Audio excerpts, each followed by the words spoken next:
Well, my name is Paul Wright.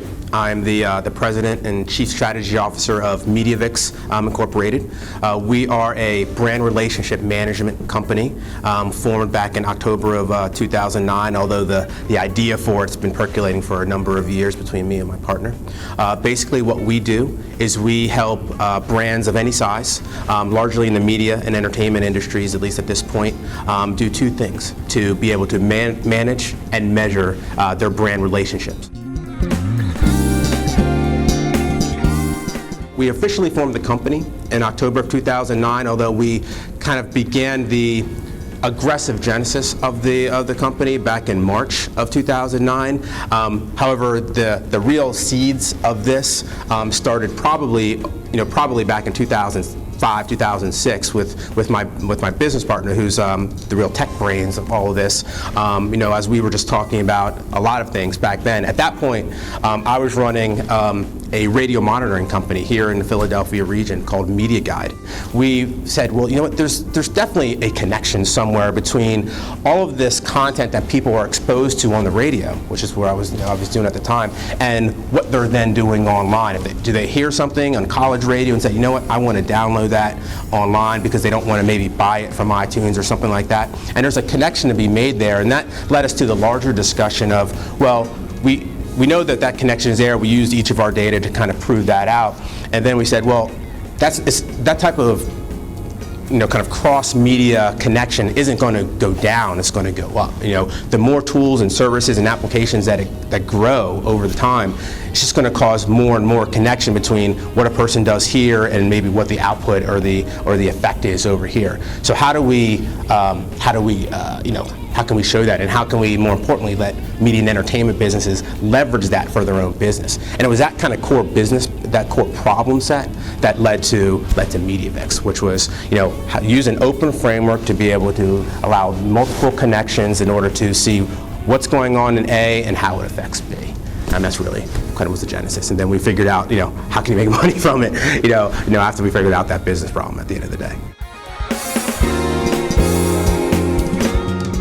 I started my career working for a very large company, the now defunct Bear Stearns, in investment banking, and that was my first job out of college, out of undergrad, and it wasn't so. When you're that age, in your early 20s, you expect to be working for someone else, and I had kind of gone through my college career expecting to be investment banker, never really expecting to own my own business, to be honest with you. I actually thought that I would go to New York, go to Wall Street, and just kind of, take the track. But when I got there, worked at Bear, and my focus was in media and entertainment companies and corporate finance. And a couple things happened at Bear. It was an amazing experience.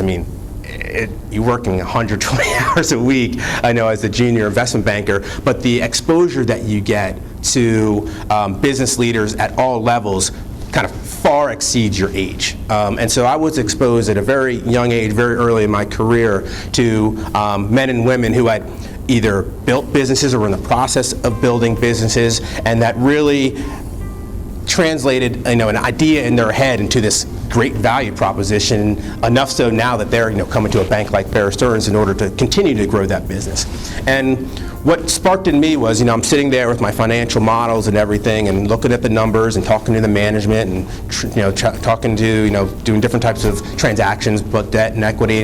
And I said, as a banker, you kind of get in there, you give the money, and then you're done. You walk away. You never really see what happens afterwards, outside of maybe meetings every once in a while. And that really sparked in me a desire to be on the other side, to say, okay, you know what, I want to be the one that kind of gets that money and figures out, okay, what I really want to do with it, how it's going to add value. So Frequency Media, which was my first company, really grew out of a passion for music, and more importantly, a passion for college radio music. And at the time, a buddy of mine from high school, who was also a music junkie like myself, saw we always kind of, I always view starting a business or starting a product even as you got to ask yourself, what's the problem that you're trying to solve first. Then you figure out what the business model is to solve that problem, and who wants to kind of buy into that problem solving solution that you've had. So we saw a problem in the college radio world, which again, and this was 98, 99, so the internet wasn't really that big yet. I mean, it's growing by leaps and bounds, but it wasn't the place for new music. So at the time, if you were an independent musician or a DJ or a band, college radio was really your best vehicle to get in front of a large number of people, because you weren't really getting on commercial radio. So what we recognized as a problem was those that were producing the music, the record labels, and those that were representing the songwriters, like the ASCAPs of the world and other entities, didn't have any reliable information on what was really getting played on college radio. In the commercial radio world, like the Power 99s of the world, there was an electronic automated system to identify every song, so you knew exactly if your song was played. At college radio, and I was a college radio DJ, the problem was there was no such system. The way that you determined what got played on college radio is the DJ or the music director literally wrote it down. And speaking from experience, I know I would get to the end of my DJ set and like, oh great, I forgot to write everything down. What did I write? And so I would just basically guess. And so there was really no viable information, and that was a problem. And so we said, well, let's sort of figure out a way to solve that problem. And then we did that, and were able to gain the support of not only a lot of independent record labels, but also got the attention of a group in the largest performance rights organization in the world, ASCAP, because they had that same need to be able to allocate their performance royalties to these independent songwriters that were on their roster with more reliable information. And so they purchased us. Mediavix, we've taken a little bit of different tact than my previous companies in terms of setting it up, and as well as kind of capitalizing it, and as well as the corporate structure that we put into place. So I'm here in Philadelphia, obviously. My current development team is actually in Atlanta. And my business partner, well, there's actually three of us that are, my other business partner, Marjorie, is actually out in Los Angeles. So we truly are, kind of a, I hate this term, but a virtual company, if you want to put it in those terms. And it actually has worked out extremely well, and our venture firm, the one we're working with, is actually based in Wilmington. So being here in Philadelphia has actually been outstanding for a lot of reasons. One, it's a center of kind of all of those worlds in terms of, we obviously have a large potential client base in New York, a lot of relationships in New York. But venture firms right here in Wilmington, so I'm right here. We are talking to investment capital both here in Philadelphia and down in Atlanta. So going between Philadelphia and Atlanta is very, very easy. It's like, Delta flies there for many times a day.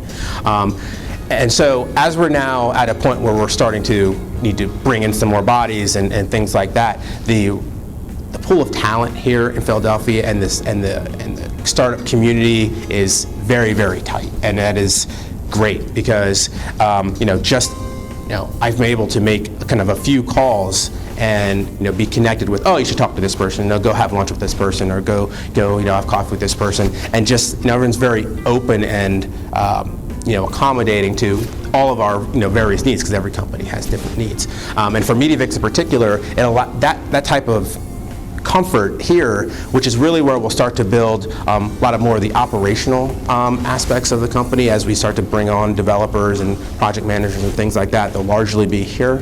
My partner doesn't have to worry about, I don't have to move out to LA, she doesn't need to move here, because because we're working at the media and entertainment vertical in the media and entertainment sector, we want a presence in Los Angeles, and she has an amazing network out there and can stay there, and we are able to very easily kind of execute on things that clients out there may need, again, by easily collaborating with the guys in Atlanta, and as we build up resources here in Philadelphia, able to do that. And it helps that I can just pop right down to our venture firm's office right down the road, right down 95 in Wilmington. So it's a great nexus to be able to begin a business.